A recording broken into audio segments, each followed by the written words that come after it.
All right. Hello, everybody. Thank you for joining the MIT Supply Chain Management Master's Program Student Panel Webinar. My name is Justin Snow. I'm the Academic Administrator for the Supply Chain Management Residential Program. I'm joined today by 5 current students representing both the residential and the blended supply chain management programs that we have here at MIT in the Center for Transportation and Logistics. I'll begin just by providing a brief overview of these programs. Each program is its own separate cohort. So the residential students spend a full 10 months here on campus, while the blended students complete the online MicroMasters credential and then spend 5 months on campus starting in January. But regardless of which program you're in, they both lead to either a Master of Engineering in Supply Chain Management or a Master of Applied Science in Supply Chain Management.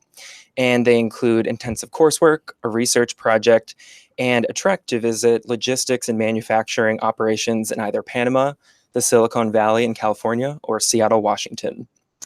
So we'll start off with some brief introductions, followed by questions related to life here as an SCM student at MIT.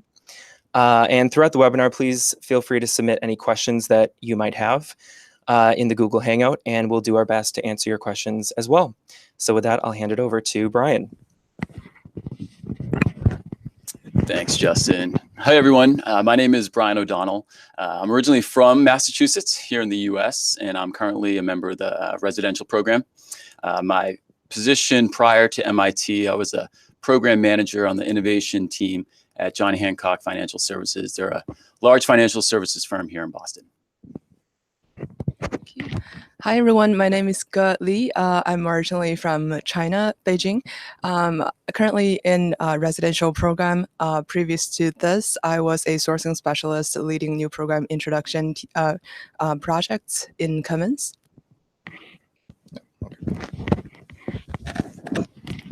Hi, everyone. My name is Vitor, and originally from Brazil. Prior coming here to MIT, I used to work for a fuel distribution company back home as a coordinator for the infrastructure planning team. Hello, my name is Liz Shafir. Originally, I'm from Russia, and I'm here with blended class. My last position was a demand planner at a Arista company in Chicago, and overall, my area of specialization is planning. Thank you. Hi, everyone. My name is Tabjeel Ashraf. I'm from Pakistan, and I'm part of a blended program in MIT. So before joining this program, I was working with the government of Pakistan as Director General, and now I'm doing my blended program.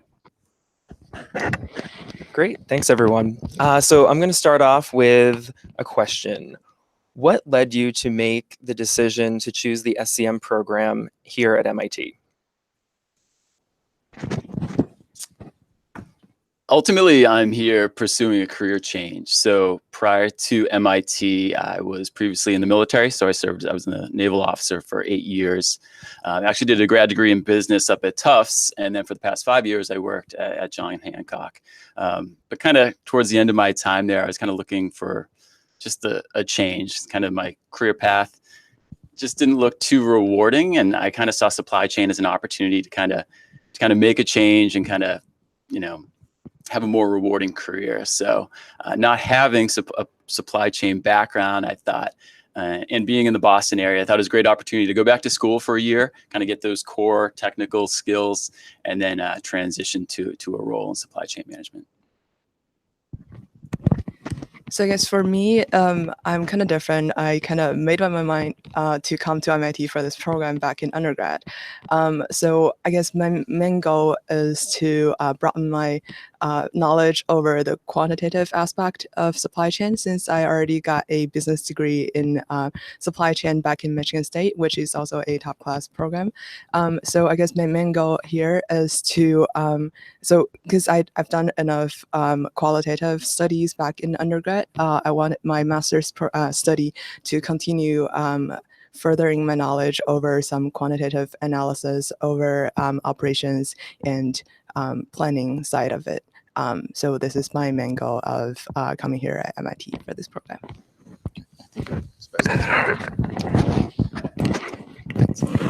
Yeah, so kind of for me, the idea was my whole background has been a supply chain from my career. So my rationale was to deepen my knowledge within supply chain. I had already taken a master's in business, so this time I wanted to go deeper into more hard skills. So that's why initially the idea of coming here for a supply chain master's. And actually, everything actually started back in 2016 when I first learned about the MicroMasters through edX. So the idea was to come here as a blended student, but when I find out that you could also apply with your grades to the residential program, then I thought that that would be a more suitable option for me, not only career-wise, because that would give me more options to start a international career here in the US, and also would give me more time to enjoy the classes here at MIT. My story has a lot in common with Vitor's story. My whole professional life was in supply chain management. I wanted to MIT to progress with my career, and I decided that I want to come here 4 years ago. And then I took MicroMaster courses and completed the program. And I had the same choice, what program to pursue, residential program or blended program. And finally I chose blended because I didn't need visa. So blended program was shorter, and it was better decision in terms of time and money. Yeah, so I was in this field of transportation since 2003, and I really want to broaden my knowledge, and I really want to blend my experience with new knowledge. So when I have come to know about this MicroMasters back in 2016, I've started taking classes, and it was quite a life-changing experience for me. And actually my work has improved a lot, and then I've thought, like, let's expand this. So one option was like, if I come to residential program, another was blended. But at the career stage I have in my country, I couldn't leave like for 1 year, so I've decided to come for a shorter period of time. So that was my reason to be part of blended program. Great, thanks everybody. So my next question is, obviously academics is a huge part of our program. So tell us about your favorite course so far and why. So my favorite course so far is a supply chain planning course. It's actually offered over at Sloan. And I took it for two reasons. One, I thought it'd be unique to kind of hear kind of the Sloan perspective on the course. And two, it really builds on a lot of the things you learn in Chris Kaplis's course, Logistics Systems, which I think just about everybody takes during first semester. But for me in particular, it's great because it's really driving home those concepts that I kind of quickly learned and kind of quickly forgot last semester. It's a lot of material, and it's kind of, you're learning, the old saying, drinking by the fire hose. So taking this course allows me to kind of really kind of relearn those concepts and kind of, I guess, understand them at a more deeper level. Plus the professor is amazing, Sean Willems. He kind of teaches it. He's got a lot of energy. He's pretty enthusiastic. And it's for first thing in the morning, it's a great class. But yeah, it's been great so far. And I'm actually planning to take his course in the second half of the semester as well. It's something that really wasn't on my radar prior to this course, but I'm having such a good experience here that I think I'm going to continue it on in his next offering as well. All right, so I think so far my favorite class is also that supply chain planning class. But I think, yeah, so I think, well, SCM 260 taught by Chris Kaplis is also a good class that builds the foundation for the supply chain planning course. It gives you all the knowledge you need over the, I guess, calculation side or like the model side. But while the supply chain planning course focuses more on applying those in real cases, I guess it blew off my mind for the last two classes that like how tricky it can be in real life. You shouldn't just like apply the I guess, models robotically without taking a second thought. So for this class, it gives you more of a perspective from the realistic side of doing it in the real cases. So that's the reason I like it very much. Yeah, for me, also a class from Sloan, which system dynamics, and I think it's a good balance within hard skills and soft skills that you can actually use into real worlds. But I think the overall thing that you get from the class is actually kind of different mindset that you're gonna use towards looking into problems that you're gonna solve when you go out of here, and being where it was originally born and here at MIT, and like have the privilege of taking the class over here was really amazing. My favorite class so far is case studies and supply chain management. And I like the format of the class. It's case studies, and we always have open and very meaningful discussions. But the best part of it is that it doesn't matter how hard we prepare, there is always something else to learn. So this is amazing. So my favorite class is strategic organization design, and that is offered in Sloan School. And the good thing about that is it's first of all, it's case study based. The second thing is the professor is building the case in a way that he explains the theory, and he gives an opportunity to the students to come up with the solutions, and then he tries to bridge the gap between the practice and theory, and that is a beautiful thing. Though I have a tie kind of between the Sloan class and sustainability class of SCM, but I'll go with both. All right, great. So moving outside of academics, what other opportunities have you explored in the greater MIT community or greater Boston in general? So I guess I'm in the unique position that I've been living in the area for the past 8 years or so. So kind of exploring the immediate area. I kind of had it down, but it's been fun to kind of act as kind of like the local tour guide for a lot of my classmates who it is their first time being in Boston. Sometimes it's the first time people being in the States. So it's been fun to kind of go to places where I've gone in the past, but to actually do it with a whole new group of friends that I've made. It's been a wonderful experience.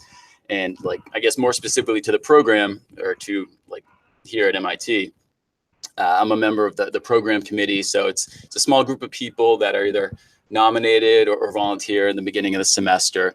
And you're kind of tasked with kind of planning kind of fun social activities and other types of kind of professional development events throughout the year. And it's been a good experience. We had a couple holiday parties. We did a speaker series, and a couple of times we just had kind of like informal social get-togethers out in town. But I think we have a pretty good balance there. All right, I guess for me, a person who loves living in my comfort zone, I didn't really participate a lot in the other school organizations. So I guess for me, I can speak from a, after school life perspective. So I've been to a couple of tours in Boston. So the duck tour, which is very famous, is very fun. And also I've been to the museums in Boston. Those are fantastic and are free for MIT students.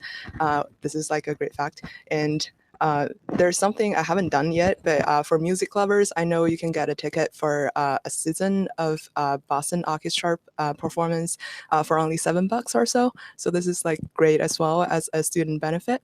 And also as a Chinese person, I have been to Chinatown a lot. I can basically find everything you need there. This is a very great or a neat position at MIT.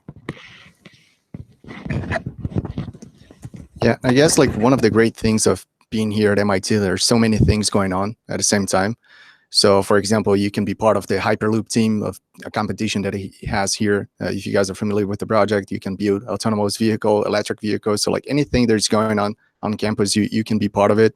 So that's one good aspect of it. Also, like in my experience, I've been part of the Brazil conference team, which is an annual conference held by Harvard and MIT students, and it's organized by the students, and we bring a lot of important people from Brazil. So this year we're gonna have the vice president coming here to speak about the issues that are going on in the country. So a lot of people are coming in. So it's a great opportunity. You have like those things that you know you can make an impact, and you're gonna be able to be part of it. As Brian already mentioned, there are leadership opportunities in our program, and Brian is part of residential leadership team, and I was elected a president of blended class. So together with our leadership team, we lead a lot of projects, both academic and social. From academic side, for example, we invite guest speakers, we organize workshops, and for social activities, we have parties and we go to museums together and concerts. So there are a lot of things to do here, and also you can lead the things.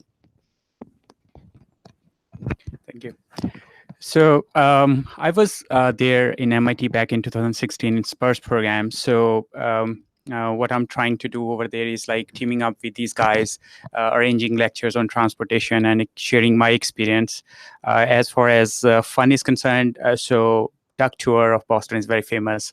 And then there is art museum, which is a very good one. And then Harvard Contemporary Art Museum is very good. So there are so many opportunities. You can go to MIT Science Museum, a lot of fun over there. So yes. Great. So we'll take a question that came in from one of our viewers. So moving to Cambridge and Greater Boston can be a large undertaking for sure. So in your experience, if you could just share a little bit about where you decided to live, whether it was on campus or off campus, and anything else you wanted to share about your move here to MIT. Okay, so again, my coming from a unique position, I was actually living in Boston when I got accepted into the program. So I was just over the river downtown, but I actually chose to live in one of the graduate student housing, and I'm currently in the warehouse, which has been an amazing experience. And I'm really glad I did. And some people ask me, like, why did I choose to move on campus when I was already living here? One, from financial reasons, it was significantly cheaper from where I was previously living, which was great. But two, it's really, I wanted to get closer to kind of my fellow students and kind of experience that. And it's really been, I'm really glad that I did, because, you know, you're in, you know, housing with students from all different programs. So it gives you an opportunity to kind of expand your network and meet people there. There's always different social events going on, which is great. And it's sometimes, you know, our program is small here on campus, a supply chain management program. So it just gives you another opportunity just to kind of meet other people in kind of a social setting and really make new friends. So it's been great. I highly recommend it. At least in the warehouse, the building itself is amazing. It's all like 1-bedroom apartments. You have your own bathroom, you have your own little kitchen. So I really couldn't complain. And just the whole vibe over there has been great. Cool. So prior to this, I lived in Indiana. So moving to Boston is kind of like, it's not that big a change, but also it is moving again. So I chose to live on campus for a couple of reasons. So firstly, before I came here, I talked to a student from the last class, like, where would you recommend to live? And she recommended me to live in Sydney Pacific Residential Hall, which is kind of where the most students live in. It has a very great facility, and you will never find, like, you will like always find someone to do something together, even for like go out for eat or like do a school project together. So all of those aspects are very convenient. So I actually have done a questionnaire or survey to the whole class on their opinion over which residential hall is the best that they think, or like the benefit of living in the residential halls. So my blog will be posted on the SCM website, I think in March. So if you are interested in living on campus, you can take a look at that as well. Yeah, I'm also kind of biased towards living on campus. I think like living here, you can experience the full range of MIT. So you'll be closer to classes, you'll be closer to people. You can enjoy also the whole infrastructure that MIT has to offer you. So you can go to the Z Center, you can go to the Stata Gym. So a lot of places that you can actually be nearby and then kind of leverage everything that you have around you. For me, the main reason of coming on campus, just as Brian said, like coming from Brazil is also, of course, like a very different change than just living in Boston, but a budget for me was a big constraint. So also on-campus options offer you kind of like ranges between things that you can afford. So even though you kind of come in a more budget constraint as I did, you can find places that you can definitely afford and that you can definitely enjoy it. So I chose to live off campus because I came here from Chicago with my family, with my husband and 2 children, and we just needed bigger place, and we were able to find exactly what we needed. So we live very close to campus, so I don't feel that I am out of MIT community because it is very close. But still, you can find good options off campus as well. So I took flight from Pakistan. I landed in Boston and took the T. Checked in, got my key, and there is my room. So yes, I've opted MIT housing. It was very convenient. So the next 30 minutes, I was relaxing on my chair. So yeah, after a long flight. So you can find so many things in housing. MIT housing has so many facilities for students. There is a gym, there is a bar, there is and then you find your class fellows, you find your other MIT fellows, and you have a lot of conversation around so many topics over there. And another thing is like it's very convenient, and I'm living in Ashdown, which is again one of the best grad housing. We can compare it with SIDPAC. Yes, so both are very good and they are nearby. Yeah. Great. So we had another question come in from one of the viewers, and it's somewhat related to this as far as moving here to MIT. And it's definitely a top concern. Someone in my role, I get this question a lot regarding medical insurance. So I didn't know if you could just share a little bit about whether you're taking advantage of MIT's medical insurance options, or you found an option as an alternative. Yeah, I elected to go with the insurance offered through MIT.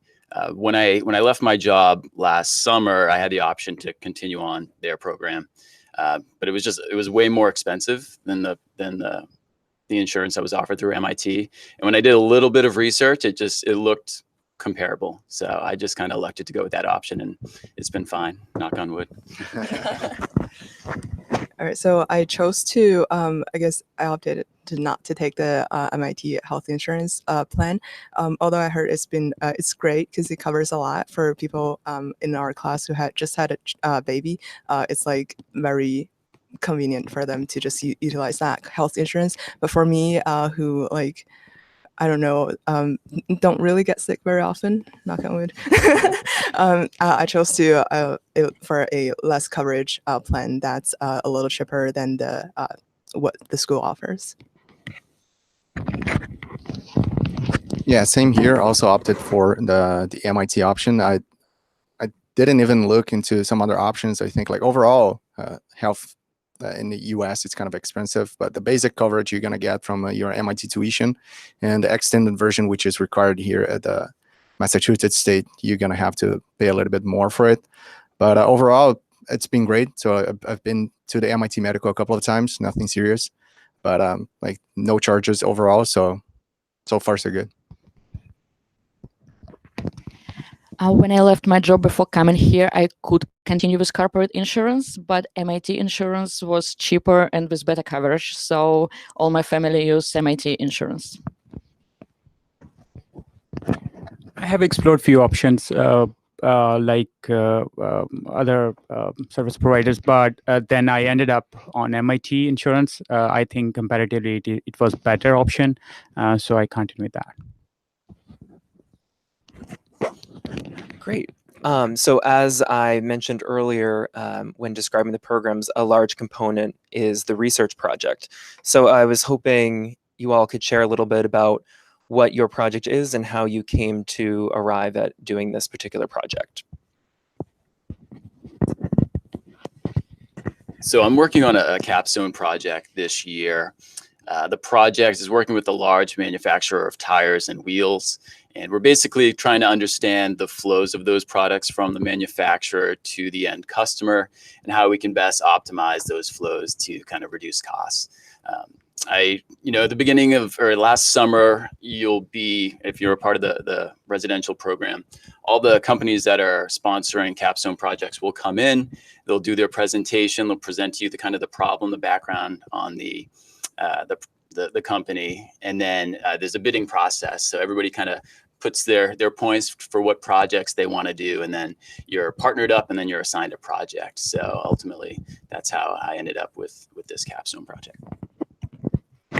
So I'm currently working on a capstone with Uber Freight. The reason I chose that was because of several reasons. First is that I'm working on the Power Loop program they just brought up. So it was just launched like October last year. It's a very new program, unique opportunity to work on something that new and experience some company like Uber Freight that's very entrepreneur. Coming from a traditional manufacturing industry, I wanted to get an experience in something new.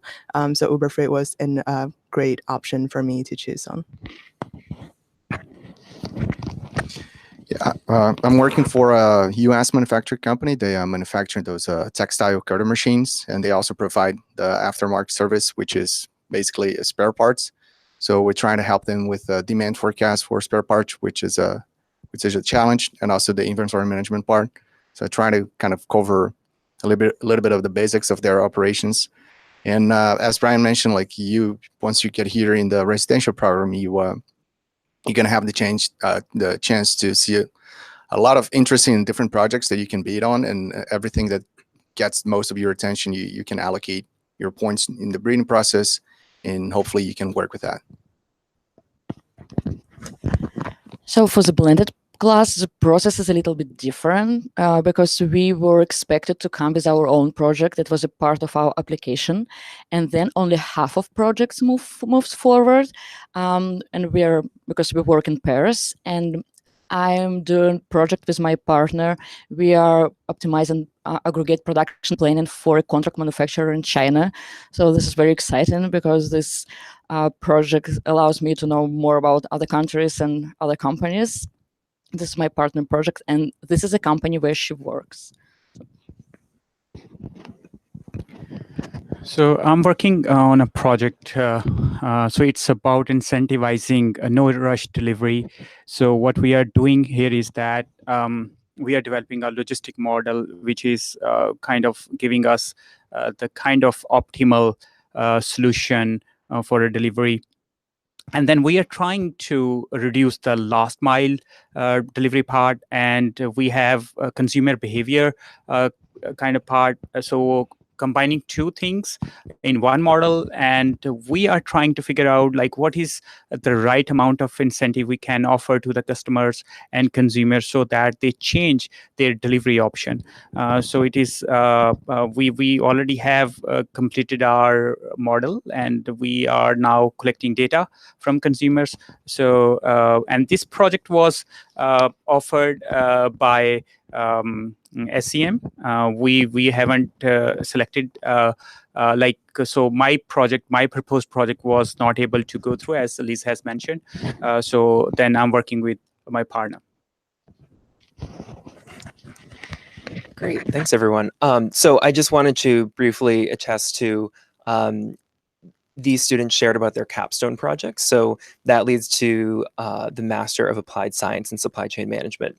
The other option is a thesis, and that is a little different as far as the process. So students would create an idea and write a proposal for a thesis project, and you would go through a process where it would be reviewed and presented to a committee, and it does require approval. So all students come into the program automatically as a Master of Applied Science student, and then if you are approved to move forward with your thesis, you're then switched to the Master of Engineering track. And the initial committee meeting, it happens in August during the residential program orientation, and that is actually the same for the blended students as well. So they would remotely present as more often than not, they're not in the area at the time because the blended students do work on their capstone or thesis projects throughout the fall remotely, despite the fact that they're not here on campus. So moving on to the next question, another question from one of our viewers. So a big part of our program, obviously, is recruiting opportunities. So we are a part of the Center for Transportation and Logistics, and we have partnerships with many companies, and a lot of those companies and other companies will come here and recruit our students. So I was hoping that you all could maybe attest to some of these companies, some of the positions that you either know of or interviewed for yourself, and just in general, kind of what your experience has been with the recruiting opportunities of this program.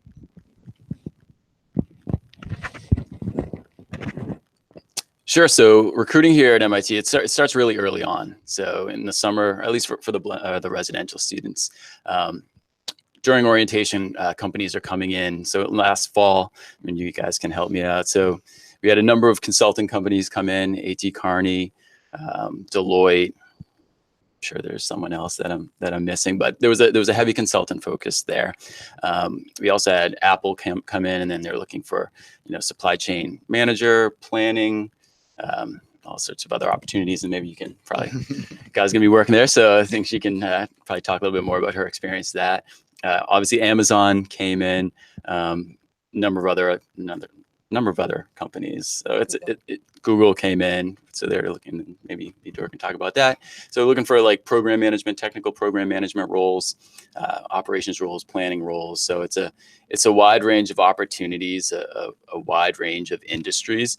And if you ever have questions, I think Len does a really good job of putting that information out on the website of companies that come here and recruit, as well as statistics of where people are placed following graduation. So that'll give you a good idea of the different companies that come here, as well as the companies that people end up where they have to do kind of some of their own legwork as part of the kind of the recruiting process. So yeah, so I'll hand it off to see. Cool. So I guess for my experience, it was pretty busy last semester because most companies come either at the beginning of the program or a March timeframe for I guess a senior level of job offerings. So for me, who only had 3 years of work experience before heading into this program, I was more focused on the recruiting happened last semester. So there would be like a lot of companies that come in here, and I think what's unique about this program is that many companies who don't offer opportunities to sponsor OPT or sponsor international students would come to MIT for this program to recruit. So that's a very unique fact for this program. And also, I think what's very helpful was that Len is like the dedicated career advisor for our program. So once, like, if you have any questions, just knock on his door. He's usually available, or schedule a time with him to practice your interview.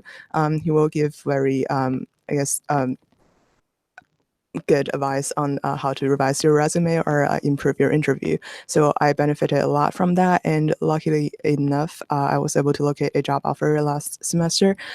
So it'll be a lot of flying around for the interview if you're like, I guess, focusing on job hunting. So plan your time very wisely. And if you're looking for a consulting type of job, my recommendation is that before coming in here, it is great to start working on your case interviews. So it saves you a lot of time and efforts once you get here, because you will get very busy as companies come in at the beginning of this program. Yeah, I guess like recruiting is maybe the first activity that you can actually see the power of the MIT brand behind it. You're gonna have so many companies that you just know, like a worldwide renowned, and so you're gonna have Apple, Google, Amazon all coming on campus to say their job offers, and you can actually apply. And it's a different kind of interactions that we have in the company. As Brian mentioned, like everything starts really early. So we were here in August and like September already, like people having first rounds of interviews. October was a very busy month because people already flying there to the final rounds. And in November, so like 3 months after you're here, you already have a lot of people already have some job offers to have their peace of mind with whatever going to happen after the program. So I think recruiting shouldn't be an issue. You shouldn't be worried about it. Like statistically, 100 people that come here get out with a job offer. So it's just a matter of knowing what you want to do after the program. And so usually you're going to have kind of like more junior positions in the fall, because that's the companies come here and they have a good visibility of what they're going to need in the next year. And now during the spring, they probably come with a more senior roles, because that's where and that's what the openings are for the moment. So I think you can also, depending on your background, you can kind of plan yourself of what to expect more for recruiting. For the blended class, the process is different because we came here just in January, and many people from our class will come back to their country, so they will not stay here in the United States. Also, many of my classmates, they are coming back to their employers where they worked before coming here. So for those who are staying here, there are still a lot of opportunities, like Google still hiring actively, and Gap was here in fall and they came again in February. So maybe now it's not that active as it was in October, but still companies come and there are a lot of opportunities. Yeah, so yes, blended people usually they come with the sponsorship of their current employers. So they usually opt to go back on to the same employers. But still, there are some other opportunities as well. Like Len is working, with the fellows, and he's an amazing resource. He advises on how to write his nice resume, the interviews. And then if somebody decides to switch to new employer, there are so many opportunities in America, Europe, and other parts of the world.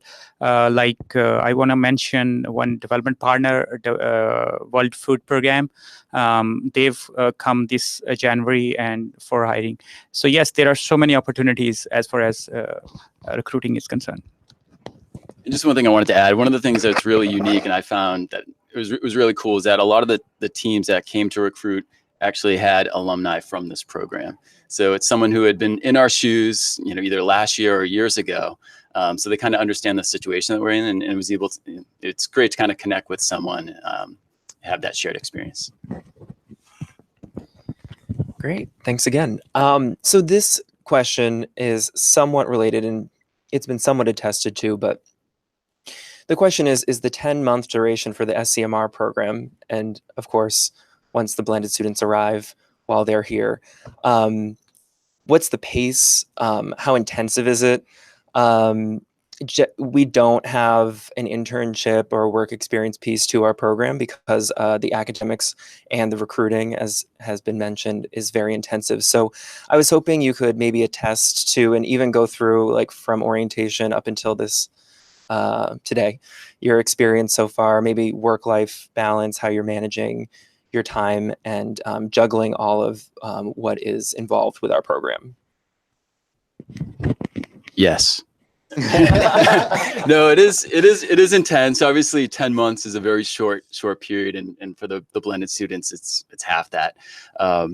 But it's intense, but I think it's been manageable. I think I've been able to kind of have a good work-life balance. I think the class as a whole should probably share that same sentiment. It's kind of almost a sort of work hard, play hard mentality.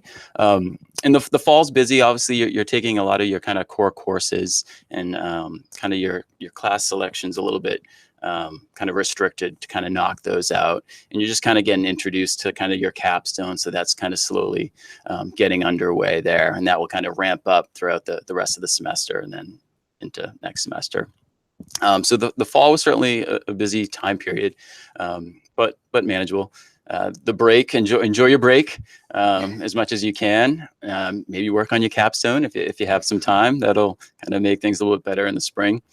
IAP was a very busy time. So that's 3 weeks or so when the blended students come on campus along with the other schools as part of the Scale Network. So we go from 40 students to 80 students with the blended to 180 students across the Scale Network. And we're all kind of going through the whole IEP process together. But it was a very busy time, a lot of work, and it went by quickly, but it was a lot of work. And then now we're here in the spring, so it's rapidly going by. I'm taking more courses this first half of the semester just because of just the timing of when they're offered and what I wanted to study. It just kind of worked out. So I should have a lighter workload the second half of the spring, and also be wrapping up my capstone then as well. So long story short, it's busy, but it's manageable, and you just kind of take it one day at a time. Yeah, I guess from my perspective, I think we all came here thinking that this would be like not something that we can manage very easily into orientation in the summer last year. But it came out to be very, well, it's handleable for myself and the others.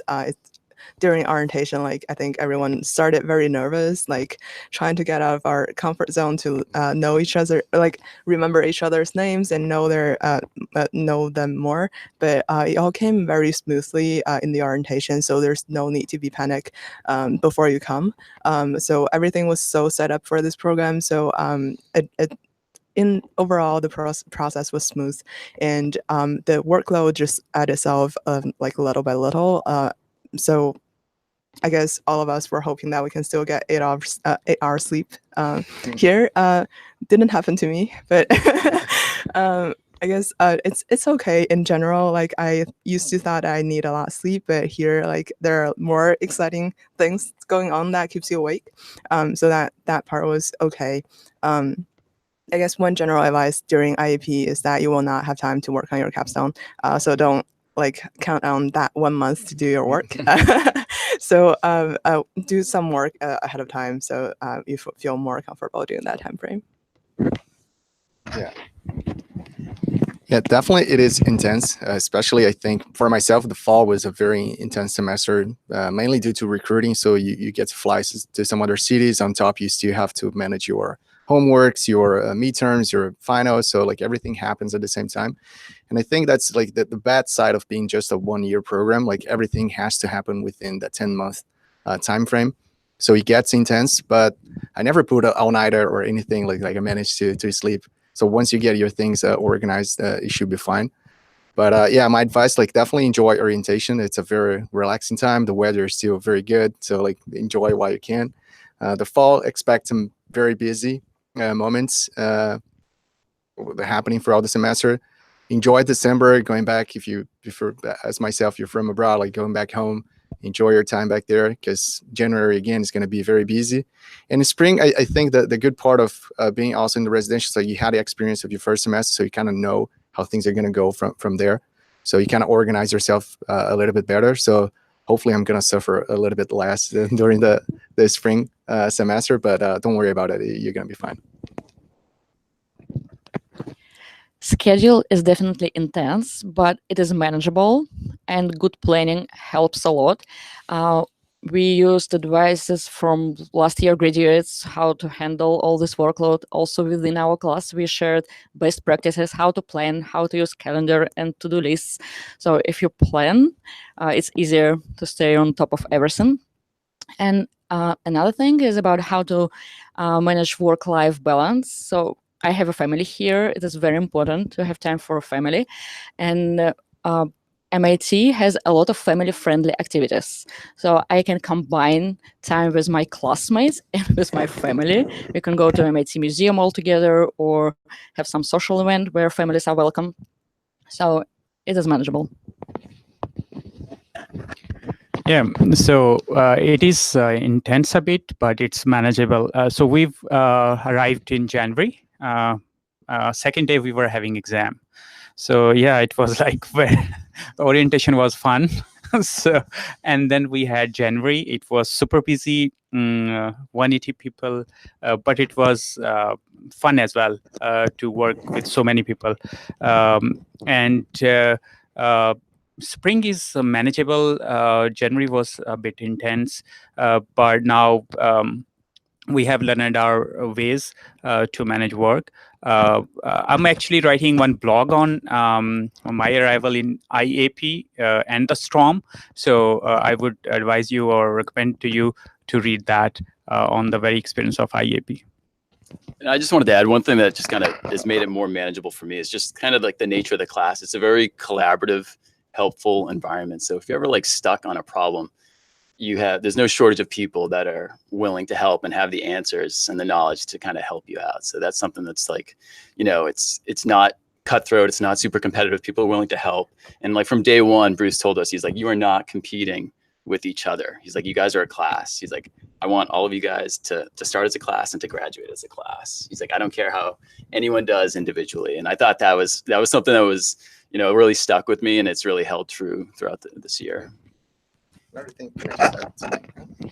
So also one thing that helps, like having taken some SCX courses, depending on the professor, you can actually take some courses as a listener, or you don't take the course at all. But don't think that you're gonna be able to not use those units. You're gonna have to do those units in some other courses. But that actually like gave me a little bit of more flexibility. So I took the Chris Capus's course in the fall as a listener. So that gave me more flexibility towards my schedule to manage what was going on. So that can actually help you once you're here planning your course schedule. Great, thanks everyone. Lots of good information. I'll just speak a little bit, maybe put some structure to some items that they were discussing. So we do have the traditional fall and spring semester. It was mentioned January IAP. IAP is an acronym, Independent Activities Period. So it's the term that MIT has for a winter session, essentially. And our program is a part of a larger network called the Scale Network. And so there are other programs from around the world that offer supply chain management master's degrees as well. And so the additional students that come for that period are those students from that program. So it's a great networking opportunity. Classes are offered, but a lot of the way it's presented is in more of a non-traditional format with varying lectures, case competitions, things of that nature. The other item that Vitor mentioned is that many students, not just students applying and continuing with the blended program, but students applying to the residential program and entering that in the fall, there are some opportunities based on the fact that you did complete some of the online coursework to waive, take some alternatives. And the listener term, many people are familiar with more the term auditing. So there's a lot of opportunity for that here as well outside of the curriculum so that you can still kind of gain the knowledge, but not necessarily be tied down quite so much to taking the course for credit. And MIT is really big on allowing you to explore that, especially towards the beginning of the semester. A lot of schools operate somewhat differently than MIT, where you can explore and the date to drop a course is actually much later than what you would experience at other universities. So it allows you to kind of front load and try out different courses. So I will move on to another question. Again, another question from one of our viewers. Lots of great questions. So what would you say is the biggest advantage of this program? Maybe attest to, again, what led you to come here to our program. Do you think it's the knowledge that you learn, being at MIT in general, networking? We'd love to hear, what your thoughts are on this. Yeah, so I think you're getting these skills from like a world-class institution. Everyone knows MIT, and you'll leave here with that MIT brand, which everyone knows. But I think like ultimately you're going to be a part of that MIT like alumni network, and the people that you're part of the program with, they're going to be hopefully friends for life, some of them. But either way, you're going to be part of this like broader network that can only be beneficial in the future. And that's something that, you'll be proud to be a part of. I'll be proud to be a part of it. And, something that, throughout the rest of my career, I know I can like rely on to reach out or, just to kind of help me as part of my career. So I think that's probably one of the top advantages come to this program. So I guess for me, the biggest advantage has been the classmates that we have here. Like there's not much opportunity outside that you will still have a class of 40 people that, or like 80 people that's so close to your life that you spend time with them every day on a school project, or like after school life, like going to a bar, parties. So this experience is very unique. I guess after working for 3 years, you just kind of want to get back to school and experience how it feels like in school. So having this small and tight class really helps you to build strong relationships rather than just like simply networking. For me, that has been the biggest advantage of this program. Yeah, for me, like first MIT, kind of being an engineer, like it's the kind of place that you dream being one day. So it's still kind of unreal at this point. But I would say like definitely the people, as Gab mentioned, like you're never going to be the smartest person in the room, and nobody really cares about being the smartest person in the room. So like everyone is so good that it just like leverages and forces you to give the best of yourself. And like you're definitely going to come out of here like a different person than you first came in. So I think like definitely, and MIT overall is just going to leverage you and like in everything that you're going to do afterwards. Like career-wise, you're going to come out definitely in a better way that you can mean. So like there's just upside. There's no downsides. You can argue with financial downside, but that's actually not even a thing, because if you do the math, like you know it is a good investment for you. So overall, like yeah, definitely you should come here. Obviously, there are a lot of advantages. And first is that when you're here, you belong to MIT community, and it will stay with you for all your life. And I mean, not only a SCM program, but like bigger MIT community. There's all people who studied last several decades and will study in the future. So all will be part of this MIT community, and we as well. And the second thing is people in our class, and I mean residential and blended class, we're all so different. And MIT is doing a great job with forming a diverse class of people, but everyone is great. And I'm here less than 2 months, and I can say that I already have really good friends, which will be my friends for my life. Yeah, so I would say the biggest advantage, the group of people we have, the team, the MIT family, I must say, the sense of belonging you have to this place and these people. And I think this relationship is going to last for the rest of our lives. Another thing is the opportunities we can explore. There are so many schools, there are so many opportunities. You can go and learn everything. The third thing I would say is the knowledge which comes through this sense of belonging and the opportunities we have. So I think it's a amazing kind of a mixture of so many things which somebody can think of. Great. So the next question is somewhat specific, and I believe may only apply to one of you. But has anyone from the current batch cross-registered for a class at Harvard? Is it manageable? What's your experience with it? I guess I'm the one Justin was talking about. Yeah, so like I did a cross-register a half-semester course at Harvard this semester. The course subject is digital innovation and transformation. Since I will be working in the tech industry, I thought that would be a good class to sit in. So far, I think, a lot of people suggested that the logistics is going to be a problem transferring yourself from MIT to Harvard, and actually have a class that ends 5 minutes before the Harvard class started. I took Uber to the class, which I think is a great investment that can resolve your logistics problem. But if you do have time, it's also manageable to take the T from E40, which is our main building at CTL, to the Harvard Square, and then walk 15 minutes to the HBS school. So content-wise, I think it's definitely very different course listing.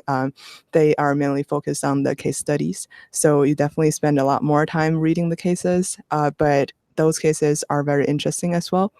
So for this one specifically, I'm taking it's very all the cases are very new, dated from 2015 and after, talking about the innovation in the digital industry, very I guess educational for myself. And 70% of your grade comes from participation, so be prepared to talk in the class. That also I guess train you into deep thinking or critical thinking in the class itself.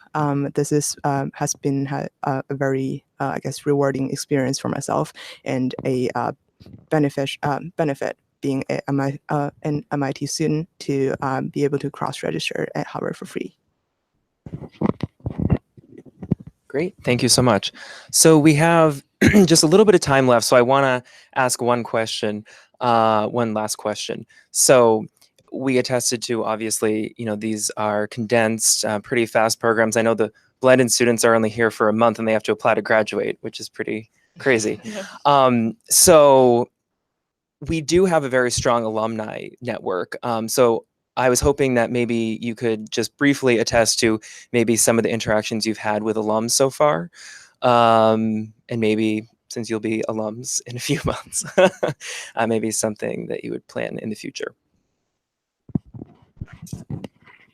Yes, so trying to think. I guess one of my first interactions with an alum or alums was just prior to even applying to the program.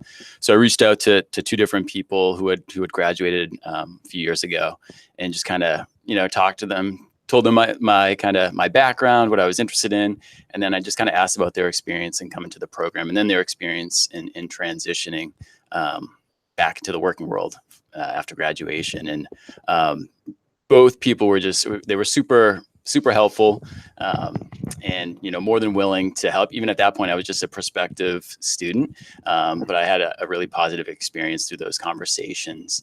And those are things that are they're just going to continue on once you're in the program, and then afterwards. So I guess for me, my biggest impression is that even though I was not really actively looking for networking with alums for job seeking, most the information session came to here are led by our alums. Those are super great people that they're always happy to help. If you reach out to them through LinkedIn, they're very responsive and gives you a lot of insights on job hunting. So it's definitely a great experience with our alums. Yeah, for me, kind of started early too. So like in the beginning, so MIT has a great web platform for alums to give advice. Like if you want a review of your resume, if you want to make some mock interviews, so it has a great platform for you to do that. So in the beginning, I was rejected kind of a couple of recruitment process. So that's going to happen a lot, but don't worry. And so I wanted to see like if there's anything wrong with my CV. So I went to the platform, like interacted, and they do a good match because first they take into consideration your home country. So they actually matched me with an alumni from the program, and actually also from Brazil. So it was great to have that interaction and see that people, even after the program, they're still willing to give all their time just to help people that are now sitting in the program. And as Gub mentioned, you're going to have a lot of interactions with alum that are now working with the companies that you're hopefully going to work for. So yeah, I think the mindset you get out of MIT is also like the sense of community and sense of belonging, even after out of the program. As a blended student, I connected mostly with the last year blended students and already alumni. So yeah, I talked to many of them before applying, during application process, and now we are in contact with many of them. And when I was already here, I connected with last year class president to share experience. So you have a lot of opportunities to communicate with alumni, and I believe when we graduate, we also will continue and will be open for help for all future classes. So my interaction with alum, one of my alum started when I was preparing for moving in, and he helped me a lot. And during the IAP period, I was able to connect with a few of them. It was super amazing to know these great people. They are willing to help and guide and advise. So, and when you need that help, we will try to reciprocate the same. Great. Well, that is all the time that we have. I wanted to thank all of our viewers for joining us today. I wanted to thank all of you for sharing your experiences. If you do have follow-up questions, you want to reach out to us. For residential, please email scm@mit.edu. For blended, specifically, you can reach out to scmb@mit.edu as well. Thank you so much.